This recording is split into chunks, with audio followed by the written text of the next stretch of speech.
بظاہر تو جو حج پہ گئے وہ آگے نکل گئے، اور جو غریب ہیں، جو حج کا خرچہ افورڈ نہیں کر سکتے، وہ پیچھے رہ گئے۔ بظاہر تو ایسے لگتا ہے، لیکن نہیں، ایسے نہیں ہے۔ اللہ بڑا کریم ہے، اللہ بڑا مہربان ہے۔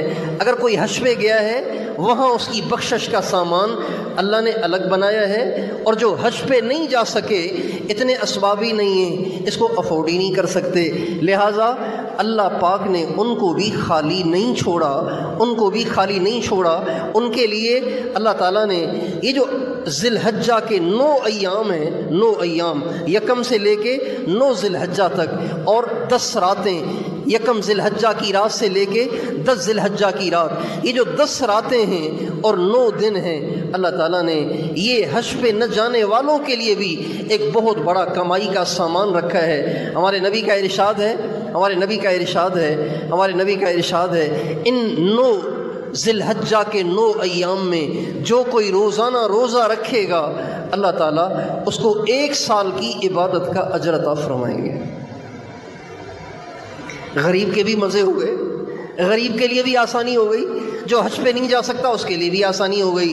اور ہمارے نبی کا ارشاد ہے، ان 10 راتوں میں سے کسی رات میں جو عبادت کرے گا اللہ تعالیٰ اس کو شب قدر کی عبادت کا اجر عطا فرمائیں گے۔ غریب کے بھی مزے ہو گئے۔ حضور اکرم صلی اللہ علیہ وسلم جب حج پہ جا رہے تھے تو اللہ کی شان انہی ایام میں مدینے میں ایک وبا پھوٹ پڑی تھی، ایک وبا پھیل گئی تھی، چیچک کی۔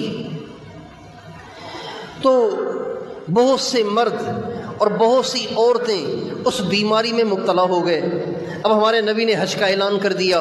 اب جو بیمار تھے وہ پریشان ہوئے کہ ارے حضور اکرم صلی اللہ علیہ وسلم کا حج ہے، اور زندگی کا پہلا اجتماعی حج ہے۔ ہمارے نبی پہلی دفعہ اجتماعی طور پر اپنی امت کو ساتھ لے جا کر حج ادا کریں گے، اور یہ آپ کا آخری حج بھی ہوا اور آپ کا پہلا حج بھی ہوا۔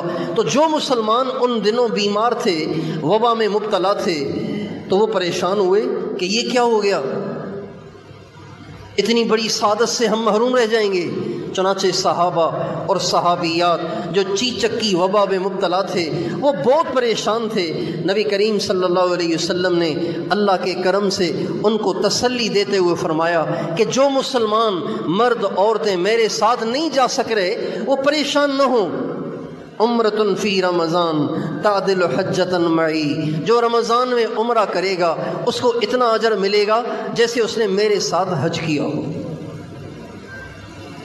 آج بھی جو رمضان میں عمرہ کرے گا نا، جو رمضان المبارک میں آج بھی جو عمرہ کرے گا اس کو نبی کریم صلی اللہ علیہ وسلم کے ساتھ حج کرنے کا اجر ملے گا۔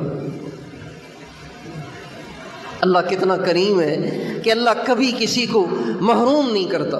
اللہ تعالیٰ بخشش کے بہانے ڈھونڈتا ہے اور بخشش کے اسباب بناتا ہے کہ کسی طریقے سے میرے بندے بخشے جائیں اور میرے بندے مجھ سے مغفرت طلب کریں اور میرے بندے جنت کے حقدار بنیں۔